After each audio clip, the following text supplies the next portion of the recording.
My name is Noor Hassan, and I'm actually Muslim Women's Alliance's Executive Director. With us, we also have a couple more board members that maybe, if you have questions or you want to talk to during the meeting or during this event, please contact them. Khadija Hussein, Sabina Khadir, who's also not in this room. Oh, she's in this room, sorry. And Sururi Mullah, who's in the red hijab, so you'll find her very quickly. Welcome. We'll start with Surah Fatiha and then a little bit about MWA. A'udhu billahi minash shaitanir rajim. Bismillahir rahmanir rahim. Alhamdulillahi rabbil alamin. Ar-rahmanir rahim. Maliki yawmiddin. Iyyaka na'budu wa iyyaka nasta'in. Ihdinas siratal mustaqim. Siratal ladzina an'amta 'alayhim ghayril maghdubi 'alayhim waladdallin. Amin. If this is your first time, I'm not sure how familiar all of you are with Muslim Women's Alliance. We are a nonprofit organization based in Chicago, Chicagoland area. We're not specific to one area. We've been around for about 7 years. We do have a little bit more information in our annual report that each of you have, so you can read a little bit more about it. We have tons of activities and events that are throughout the year. Some are based only for females, and some are for all, male and female events, or even family events. Our basis is to empower Muslim women in our community and show, have a more positive image of Muslim women within our own community and the outside community as well as American Muslims. I think, without any more further ado, I do want to pass it along to our moderator for the day. Again, if you have any questions, I did introduce you to the board member. Surur was the other one that was out of the room when I spoke. So I will introduce Aisha, and she will be moderating for the rest of the event. Thank you.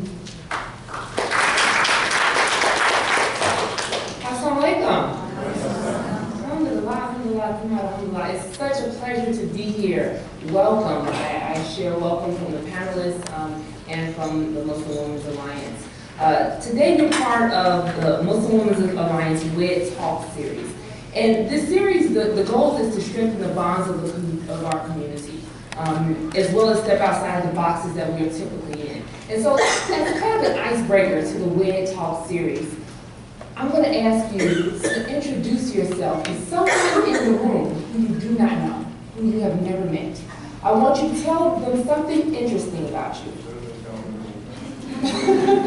So you have 2 minutes, and I'll be right back. Please, get to know each other.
my brothers and sisters in the room. Can one person share with me someone that they met?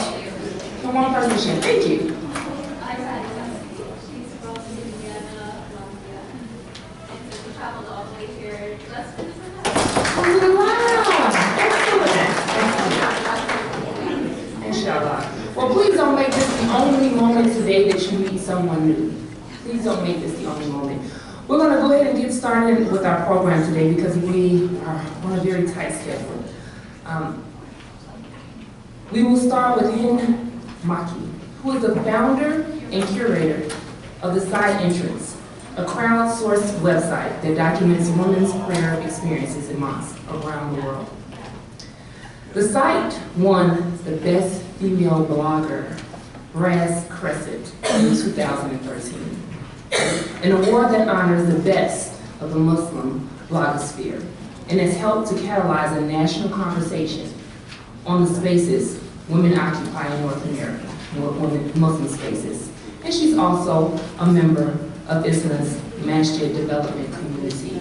She will set a ground and a foundation for our discussions today and share some of her personal experiences as we talk about creating these spaces. Can we please give her a warm welcome?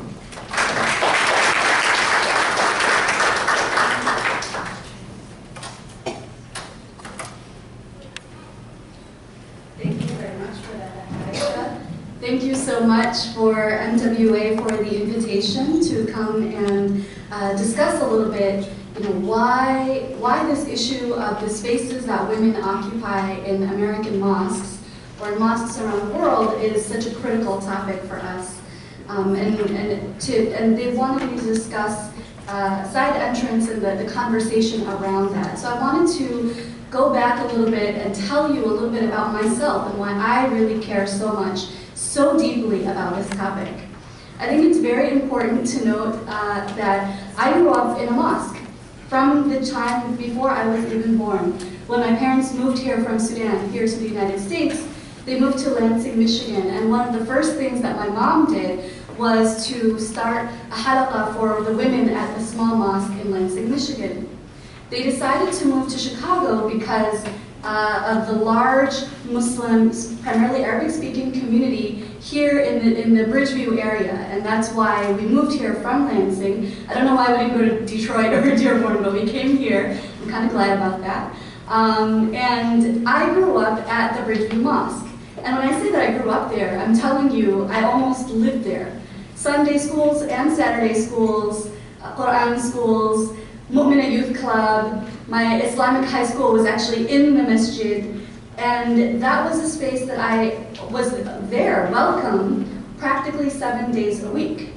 Throughout my childhood, it was something that was very normal, that men and women and families and children, and sometimes even families who had non-Muslims who were part of the family, were part of the masjid. And I remember very clearly when I was a young child, before I was praying, we were upstairs in the musalla. And I remember it very clearly because it's a very beautiful dome and beautiful green carpet, and the parents were really quiet when they were praying, and so my friends and I would always run, very silently though, in a circle, and the game was you had to look up at the dome and run in the circle, and if you fell, you were out of the game. And you had to finish before the taslim started, and you ran back to your parents, and nobody really got in trouble because everyone was silent. So these are the memories that I had of my childhood at this masjid. As I grew older, I remember very clearly, again, prayers of the solar eclipse. I remember when I was in high school, there was a solar eclipse. And learning about that prayer of the solar eclipse and telling our non-Muslim teachers, no, we don't worship the sun, but this is a sunnah of the Prophet, and that we are praying here. And I remember very clearly the angles of the light, and the silence and the reverence of that space. And I'm telling you this because it's not just the form. It's not just I want to pray in a pretty space with a chandelier and a nice carpet. It's actually the function. Because as I grew older, the community grew larger. The community expanded. It's a huge community today, serving nearly 35,000 people in the southwest suburbs of Chicago, right? And so as I grew older and the community expanded, the women were slowly pushed out of the main spaces. during the Friday prayer, during the Tarawih prayers, and even now in the regular 5 daily prayers. And the reason I'm saying that this is really important is because that sense of serenity, that sense of here's that sacred space that I spent in my childhood, where this is where I would come and pray in community, because I could pray at home with my family, anywhere, that was lost. That was in fact taken away from me as I grew older, as I became a teenager. And then once, once the temporary carpets in the multi-purpose room downstairs were moved into permanent carpets, then I realized, all right, like this is where we're going to always be. And I never lost my connection to the mosque. I never lost my love of visiting different mosques. Not only the mosque that I grew up in that very tight-knit, beautiful community that I was raised in, right? I mean, as a child of immigrants, you have the religious community around you who's raising you. I also visited with my family different mosques across the city of Chicago. And there I started to realize that different communities answer this question of how do we segregate men and women in prayer very differently. And in fact, some masajid don't even let women in, as my sister and my father, my late father, and I realized one Friday, one summer, many years ago, when we were essentially told that my sister and I had to sit in the car while he completed Jummah prayer.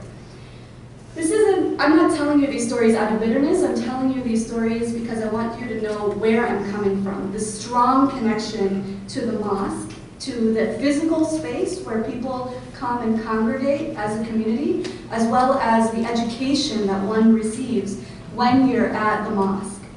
And I remember very clearly wanting to connect with mosques when I traveled. Right? So fast forward to the last several years when, alhamdulillah, the kind of job that I have, I get to travel across the country, I get to travel across the world, in fact, and give trainings and speak to rooms just like this room all over the world. And everywhere I go, I try to go to a masjid. Oftentimes it's the function, I have to pray, but sometimes it's also the form. I want to see how different communities build their masajid and answer this question, how can we support the Muslim community in the mosque? And I remember, again, I'm telling you these stories because I want you to know, why it is I care so passionately about this. A few years ago, I was working downtown, and I visited the mosque downtown, the Downtown Islamic Center. And here I want to say, I'm not naming and shaming. I'm just naming and saying what the experience was. And I don't mean this. I don't critique out of malice. I critique out of love, because I don't have to be critiquing. I could just be praying at home or doing something else with my time. So I popped into DIC to pray Asr before it ended, and it was fine. I prayed in this space where women pray normally, and I just thought it was really funny. It's for those of you who don't know, it's about 20 feet long and about 6 feet wide. I know because I actually laid down. There was nobody there. I laid down. I'm about 5'2", and I want to see approximately how wide this is. So I snapped a picture of this and I posted it on my Facebook wall, and it was really funny to see the responses of my friends. My female friends were like, "Oh yeah, you're at DIC, that's great." My male friends were shocked. Many of them who know DIC themselves and who are observant Muslims and attend mosques wherever they are from. They were shocked because they thought, wait a minute, this is a large urban masjid, this is your experience. Your female friends are not shocked at all, very blasé about this photograph. And I realized two things. One, Muslim women needed a space for catharsis. We needed to take this conversation online, which is a safe place for us to share our stories. And two, I realized, and I knew this because of my father and the relationship that we had, the relationship I had with his friends, I realized, obviously, that men and women are allies of one another, right? We know this from Surah At-Tawbah, where it says that the believing men and women are allies of one another and they enjoin each other in good, right? That's an approximation of that ayah.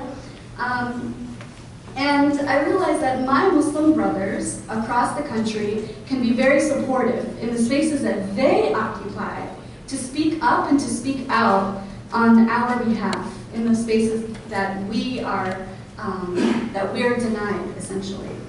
And that's the other reason why I started Side Entrance. A lot of people said to me, oh, you're airing dirty laundry. And I said, no, I mean, this is literally the only way that a lot of our brothers can see the spaces that their moms and their sisters and their wives and their friends pray in. And this is also a way for women to have catharsis.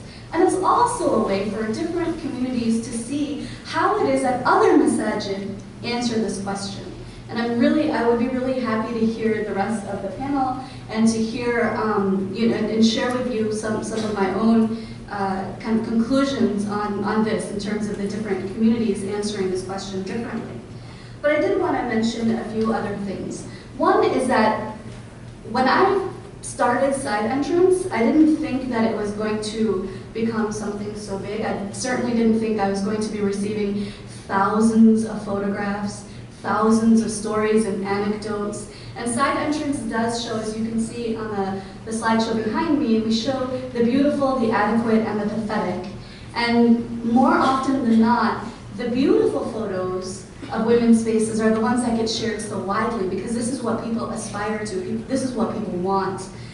One of the photos I have up here of the Qatar Faculty of Islamic Sciences has received over 4,700 comments or shares on Tumblr.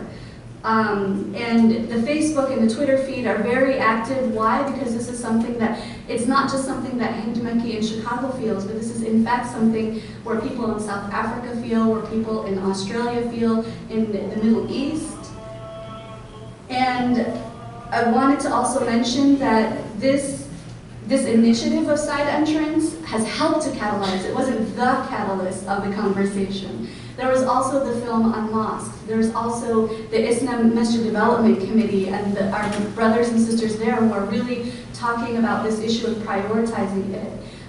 There was a large wave of people who are beginning to say, wait a minute, this is a really critical issue. For immigrant origin Muslims, this is the second and third generation of women and girls. And how are we in fact creating a space for them?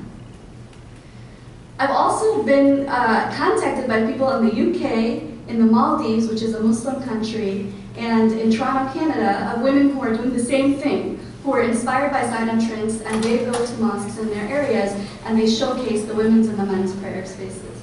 So this is exciting to me, but inshallah, I hope that as we showcase the photographs, we also think about the critical nature of this question, that this isn't just something that people think, oh, women are just complaining about this issue, but this is in fact something that is critical to the future of the faith in our country. I'm concerned about the United States, but in communities across the world.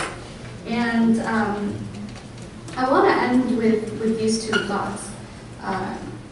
One is that, as we think about how we practice as Muslims, we really try to, at least many of us try to think about this through three different lenses. The first lens is the lens of Islam, right? What does Islam have to say? What are the 5 pillars of faith? What are the 6 pillars of Iman? What's halal and what's haram? And how can we actually just do the basics, right? But the second lens through which we look at ourselves as a Muslim community must also be Iman. In terms of what we're offering to God, how often are we having this God consciousness, this taqwa, in our dealings with other people, in our dealings with ourselves, with our own hearts, with our children, and with other people's children.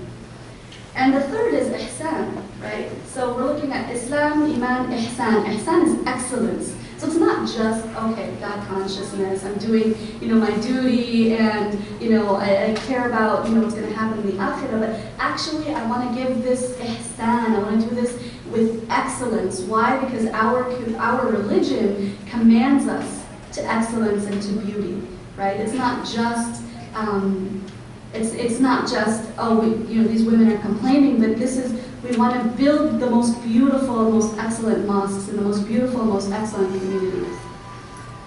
A few years ago, I visited a mosque in Idaho. It was really random. It was a beautiful little masjid, and it's an older Muslim community, about 30 years old. Half of them are foreign students, and about half of them are American raised. And there was a big drama there because they didn't want a woman to speak, but they figured that out. And as I began speaking, and it wasn't about this, it was about a completely different topic, the community started to split, and they started to argue with one another. And this question of gender and the spaces that women occupy really just rose to the fore. And one of the women who was there said, you know, Assalamu alaikum, you guys know me, you know my father, he was one of the founders of the community. I grew up attending this masjid. You know my husband, he's a convert. We have a 2-year-old daughter, and she is more welcome at his parents' church than she is at this masjid. You know, and I'm sure many of you have also felt this. And I think it's really, really important to think about Islam, Iman, Ihsan. We're thinking about the future of the faith. We're thinking about the relationships that we're building, the roots that we're putting down. I would challenge us to try to build masajid that the Prophet ﷺ would recognize if he entered today. Thank you.